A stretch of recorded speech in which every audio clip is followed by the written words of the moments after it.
It's May!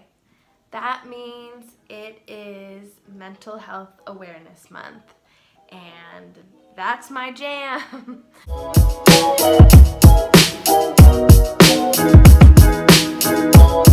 I am really excited to talk about some of my favorite mental health book recommendations. That's what this video is all about. And it was really challenging because I have a million, but there's a fine line between like what's really clinical and what everyone might get something from. So I tried to balance that a little bit. If you are interested in more clinical kind of books, like if you're a clinician yourself or in school to become a clinician, I'm more than happy to do a video on that or just give you book recommendations.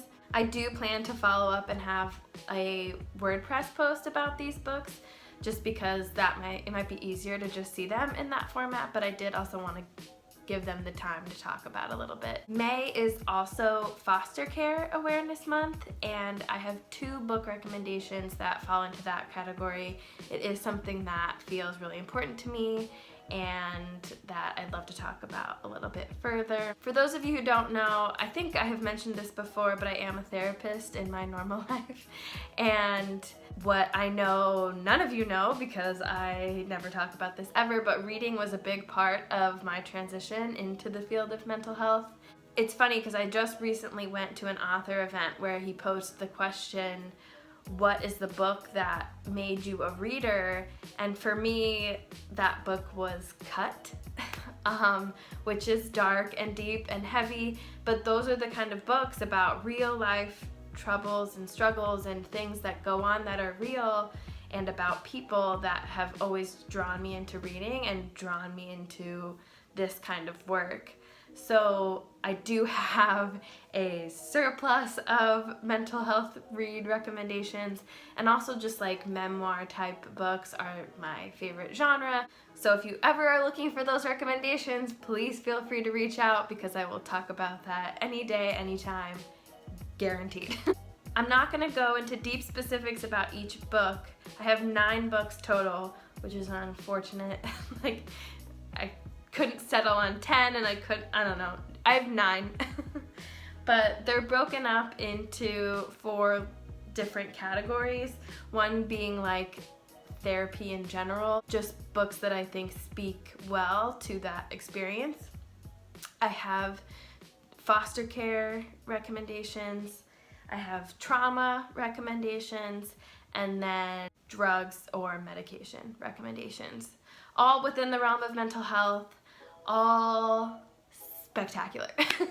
Or worth it, worth the read for sure. So I'm going to start with my 2 trauma recommendations just because I feel like that gives a good foundation for mental health in general. I feel like we all go through our own variety of traumas in life and all look at that experience a little bit differently. And this is definitely the area in mental health that I am most interested in.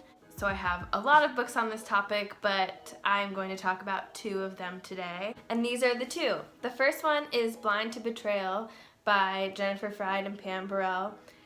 They were 2 professors that I had at the University of Oregon, and I cannot even with this book. It is so good, and it's essentially the reason I went to grad school. Well, Pam is essentially the reason I went to grad school because she's my queen and it's the reason that I do anything that I do. And then Bessel Kolk's The Body Keeps the Score.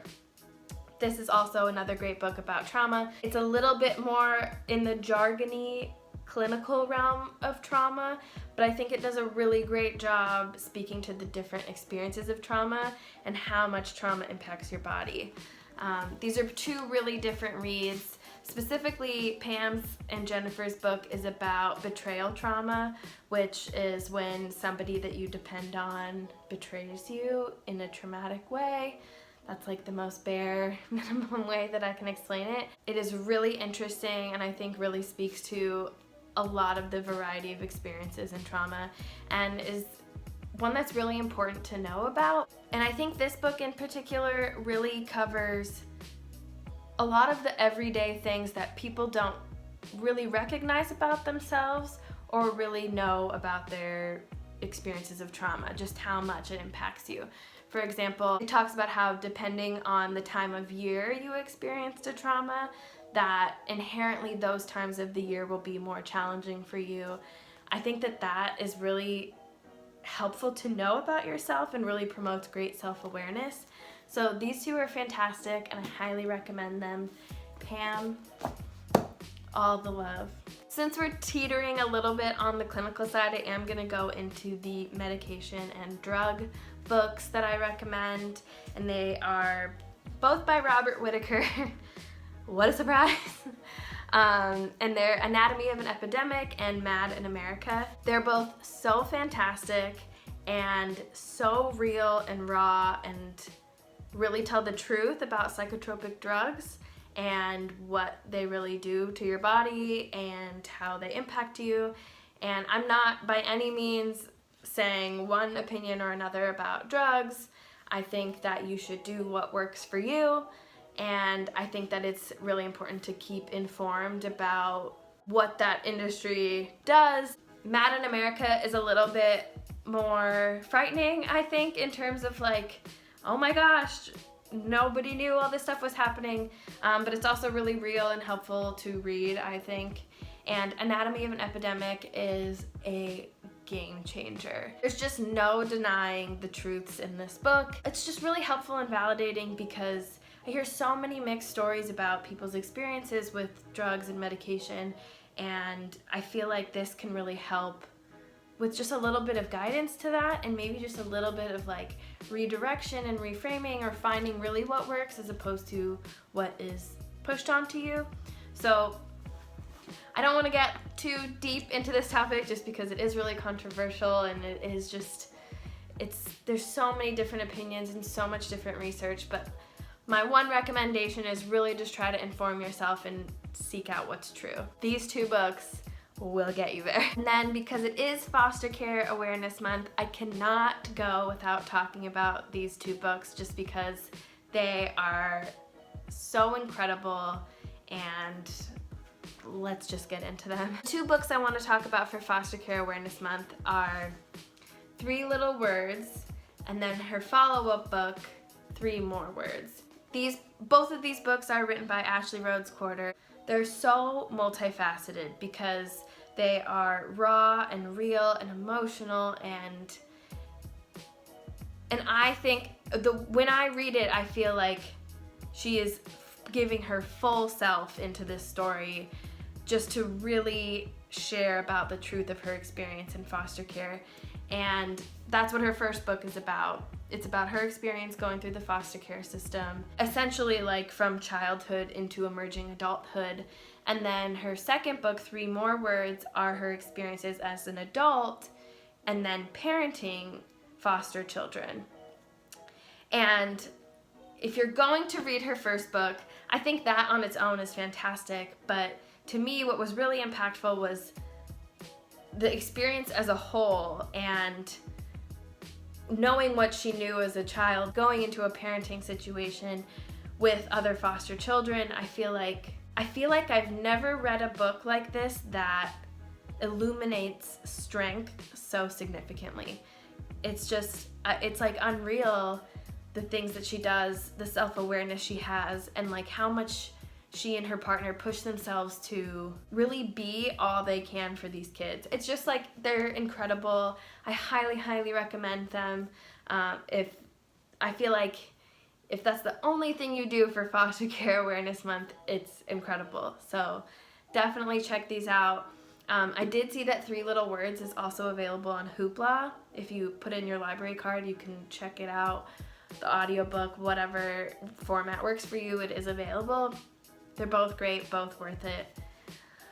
All the feels. And then the last three books I want to talk about are more about the therapy experience in general. Not necessarily like, what is it like to go through therapy, but like,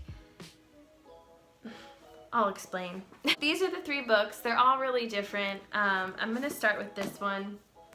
This is The Gift of Therapy by Irvin, Yalom, and this was recommended to me in grad school. I felt like it really validated me and my growth as becoming a clinician, and then also just like pushing me to establish some confidence in my experience. And I highly recommend this for those that are seeking to become a clinician, or in school to be a clinician, or if you're already one.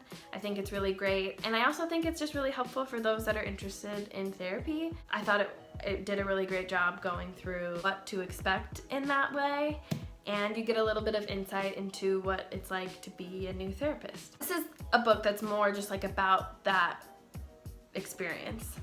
These two are about something a little bit deeper. These two are some of my favorite books of all time. They are heavy in their own way, deep in their own way. This is A Shining Affliction, and this is An Unquiet Mind. It's essentially about two different people's experiences going through the mental health system with extreme cases of mental health. And I cannot speak highly enough about these two books. I feel like An Unquiet Mind was some of the most well-written writing that I've ever read, and also just like kind of brings you into this really visceral experience that I don't think that you can understand unless you're going through it. But she brings you in a way that it feels like you're going through it in a way that's really helpful and educating and not stigmatizing. In A Shining Affliction, it's a bit of a different experience where Annie Rogers is working as a therapist with a young child, starts to realize some of her own experiences and how they impact her, and uncovers some of her past trauma. And they're just both two really interesting stories, and the reason I bring them up for Mental Health Awareness Month is, one, I think they do a really great job of alleviating stigma and normalizing the experience of mental illness and promoting mental health. And two, I feel like they both bring about really interesting perspectives on mental health and mental illness, and do a great job informing someone that may not be going through the same experience but may know someone going through this experience or is going through this experience themselves. I feel like they're two really great reads, and I really don't think you'll regret them regardless. So those are all the recommendations I have for this video. This is a topic that is really near and dear to my heart, and throughout the month of May I would like to post more videos in that realm. So if you have any recommendations or suggestions for that, I'm all ears and totally down to go there. I will be posting little self-care type videos, mostly geared towards reading, but maybe with some other things in between. And yeah. Overall, thank you for listening, thank you for watching. Please share about even just that it is Mental Health Awareness Month to others. I think that that would be really great and just continues to help alleviate the stigma. And that's it. I'll list everything down below. All my stuff is down below. You know the drill. I'll see you next time. Goodbye forever.